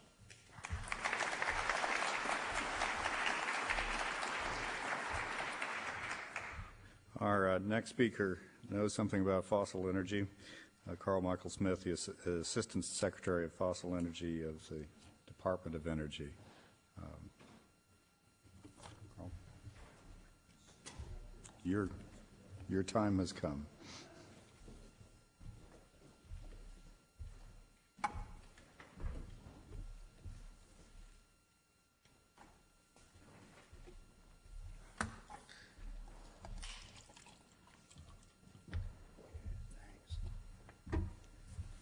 Thank you, Mr. Ambassador. Bill White snuck out before I had a chance to say hello to him. It was a tremendous presentation, Mr. Secretary. I thoroughly enjoyed it. You did present some interesting challenges, which I hope all of you will take to heart. I want to build on a couple of them as I visit and challenge you with some things.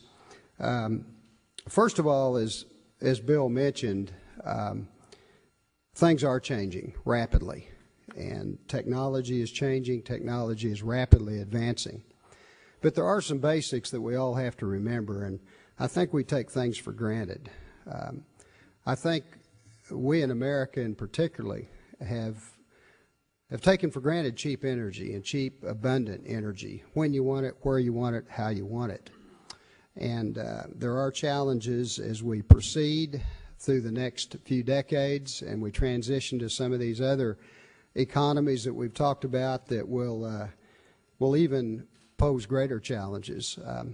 Bill mentioned air, he mentioned water, and also food is the other element that I like to mention. If we all take these things for granted, that energy is sort of the fourth leg of that chair, if you will, that supports human life. We can't do anything without it. We can't move. We can't light these lights. We can't go across town. We can't do a thing without some form of energy. And those are huge challenges because we use an awful lot of energy in this country. You all know the statistics. I don't need to recite them. We will continue to, because America will continue to grow and our economy will continue to grow.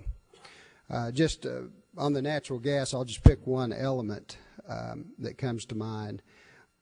The last year that we have records, I know Matt Simmons and others will speak to this during the course of your conference, but the last year that we really have records, we had about a 22 trillion cubic feet consumption of natural gas in our country. Pick a date. Whoever's crystal ball is there, decide what it's going to be, but most people say, most experts say that by the year 2010 or 2012, we'll have a 30 TCF need in this country for natural gas. Where is it going to come from? I'll pose that question. You have a tremendous panel of speakers over the next couple of days that will address some of those issues, not only natural gas, but oil and coal and hydrogen and some of these new things that we're talking about. But if you would, I'd like for you to keep in mind some public policy challenges that we face, no matter which energy source, and I'll include renewables and all of these others, because no matter what the energy source, there is an environmental price to pay. There's an environmental price to pay for renewables of all kinds. Nothing, as Bill mentioned with oxygen, which is we all take for granted, we all think is free. Oxygen really isn't free when you get right down to the economic costs. So nothing else is either. There are trade-offs and there are decisions that we have to make. It's been an interesting 2 years. I haven't been in office quite 2 years, but thinking back over what has happened since 9/11 of 2001, and even a bit prior. I'll step back to May of 2001, when President Bush announced the National Energy Policy, containing a little over 100 elements that were recommended to be enacted, about 80 of which were enacted administratively by various agencies of the federal government, including the Department of Energy, the Department of Interior, Transportation, EPA, and several others. There's some 20-odd that are still remaining, and I think all of them are covered in one form or another in the pending comprehensive energy legislation that has already passed the House and is now being debated in the Senate. So, as they say, stay tuned for that. On April the 11th, almost a month ago, the House did pass their version of the bill, and as Secretary Abraham stated, we're now closer to Energy Independence Day. And I think the Secretary is correct. I think we're making some decisions that are moving our country in a direction toward that. We've always been blessed throughout our 200-year history with our resources and our ability to get resources. And we're moving the word hydrogen. I wasn't here for earlier presentations, but certainly in Bill's presentation, hydrogen is something that we aspire. And of course, as he mentioned, the challenges are there, but the challenges have always faced America. President Kennedy challenged us in 1960 to put a man on the moon by 1969, and I can remember as a high school student hearing him say that, and I thought, how in the world are we going to do that? Of course, I was just a kid, but certainly there was a plan, and then President Bush in his State of the Union challenged us to have an automobile that is powered by hydrogen essentially in about 17 years, when a youngster who's now just born would be getting their first driver's license. Again, a challenge, and it's one that we are striving to meet at the Department of Energy. But gosh, the last 2 years in a way seem like 20 years. All that's happened in the world that needs no repeating. We're all keenly aware, and events that are still unfolding in Iraq and other places around the world, that from a hydrocarbon standpoint strictly have placed some interesting challenges on all of us, and there's some public policy challenges that I really want to get into, because the bottom line is it's all about energy security for our country, whether it's military security, economic security. We are faced with these challenges, and certainly we live in a world where allies tend to move back and forth quickly. We've seen that in recent events, and I guess the bottom line is are the unwilling in the world willing to supply fuel for the coalition of the willing? We certainly used an awful lot of fuel in our recent battle in Iraq, and we'll use more for military operations and for our security and for domestic resources. There are an awful lot of public policy questions that are not only contained in the current debate before the House and Senate over energy legislation, but there are ongoing public policy questions. I guess maybe one of the headliners in that litany is ANWR. And I want to talk about it a little bit this morning because it's really fresh on my mind. Almost a month ago, on April the 5th, the House Resources Committee held a field hearing in the little native village of Kaktovik, which is really the only settlement in Anwar. And I don't know how many of you have been to Anwar. I had been to the North Slope a time or two, and those of you who've been to Prudhoe Bay have probably been to Dead Horse, which looks like Manhattan Island compared to Kaktovik by range of size. It's just a small Eskimo village, and it's really the only, they call it the city, and they grin a bit when they say that, but they do designate it the city, and they call it the capital of Anwar. But for those of you who have been to Anwar, have seen a coastal plain that looks an awful lot like the area around Prudhoe Bay and the National Petroleum Reserve to the west.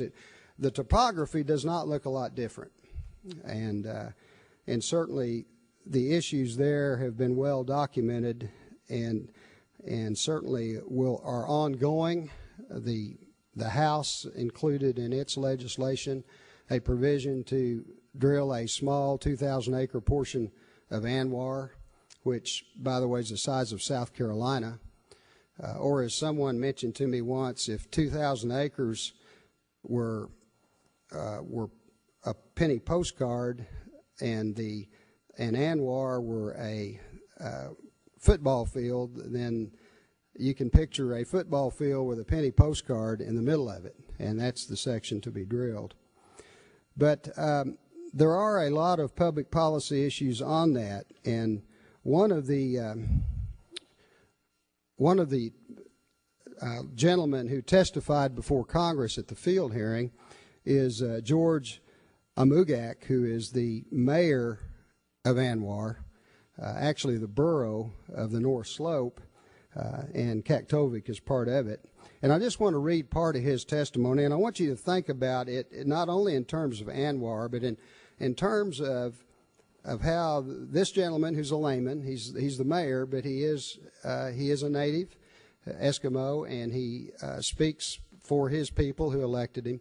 But he is a layman in the sense that he does not know that much about energy issues, but in a sense he speaks for all Americans who are trying to get a hold of public policy with regard to where do we drill, when do we drill, how do we drill, is it safe to drill, can we do it without ruining or damaging our environment more than we want to, and none of us want to do that. Of course, we all have to live in this environment, and certainly they live right there where the drilling will occur. And I'm just going to read a bit of it for you.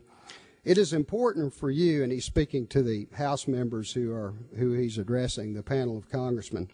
It is important for you to realize that this village is the capital city of the Arctic National Wildlife Refuge. I know it sounds a little strange to talk about a community in the midst of a wildlife refuge.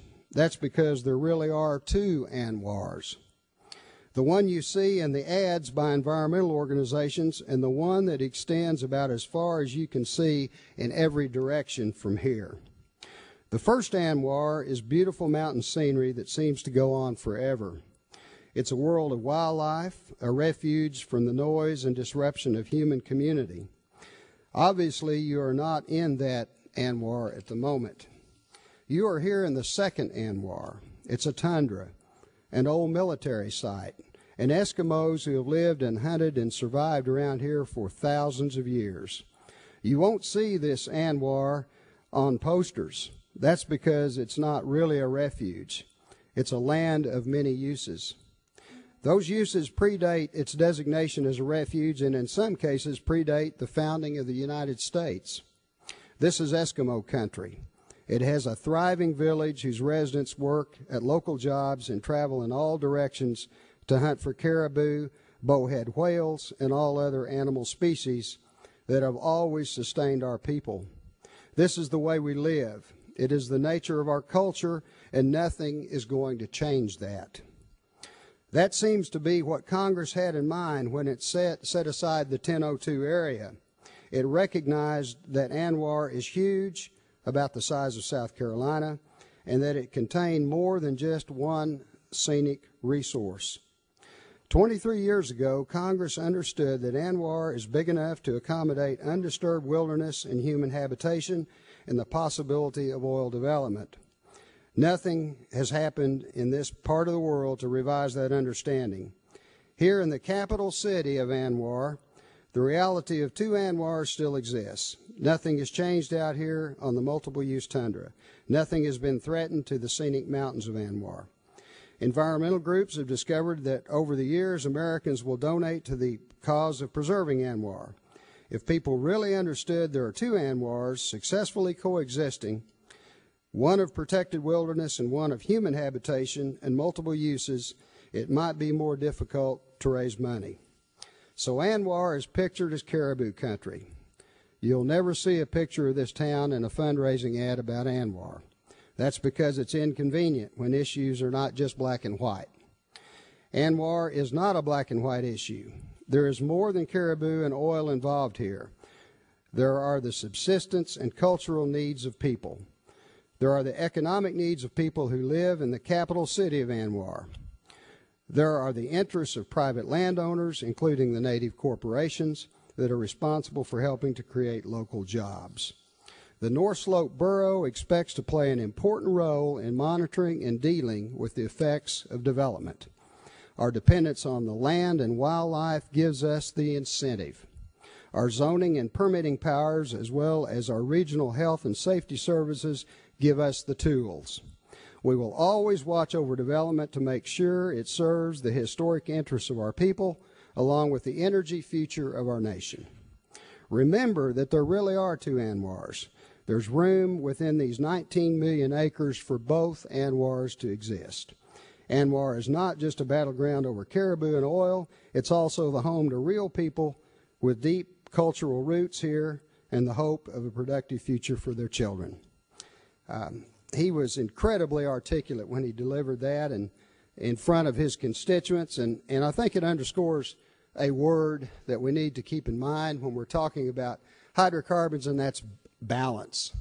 The balance between the needs and for our future, going from for example, going from a 23 TCF to a 30 TCF economy is going to require some development in some places that we have not always historically developed. But we have to have balance. We have to have concern for the environment, protection for the environment, and we have to be stewards. And the local people have to have a say in it. And that's what the mayor was stating. And I think we can achieve that. I think technology, and that's what this conference is about, has advanced us to a point that we can make wise environmental and economic decisions that are in balance. Right after the hearing, I went to a location about 60 miles west of Dead Horse where Anadarko is drilling the hot ice #1. It's about a 3,000-foot test well that it's cost a little more than back when I was in the oil and gas business. It's going to cost $11 million because it's really a laboratory. It's a laboratory for the development of methane hydrates, a potentially new resource that we have that is there's been a lot of publicity about it. You'll probably hear more at this conference, but of course it's methane trapped in tundra and ice that so far has been uneconomic to develop. But as I like to say, 20 years ago, so was coal bed methane, and now it's almost 10% of our natural gas production. So this technology advances. Also, two other interesting things were going on there. Mayor Technology and Noble Drilling here were also experimenting with land use of what looks traditionally like offshore jackup rigs, using steel pilings on self-contained drilling apparatus, drilling tools, housing for crew, the entire system, mud systems, water, everything self-contained on a unit with no release into the environment whatsoever. Essentially offshore technology, but drilling it onshore in Alaska on the North Slope.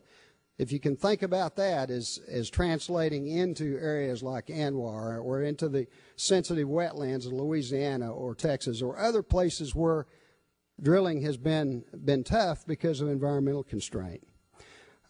Again, looking at the use of a laboratory, if you will, for real-time information for drilling techniques that we at the Department of Energy and our Office of Fossil Energy have been partnering on Smart Drill, where you can actually do your lab work as core samples come up, which is what they're doing right on location, using modern computer technology to coordinate instantaneously with experts and engineers and scientists here in Houston to give them real-time feedback on what they're seeing as the samples evolve. This is just one example of the technology that we're following. That is, those of you who are in the oil and gas business and have been in it very long have just seen an absolute explosion in technology over the last 20 years. Everything from 3D seismic and directional drilling to slimmer hole drilling to more drilling from one location, more wells from a single location, not only shrinking the footprint, but eliminating or reducing the numbers of footprints that it takes to produce the same amount of hydrocarbon. And being able to get more reserves out of a formation, both in the primary, secondary, and tertiary phases of production, to make sure that that well produces all the hydrocarbons it can produce before it has to be plugged. And all of these, of course, go hand in glove with increased environmental protection. You have a very aggressive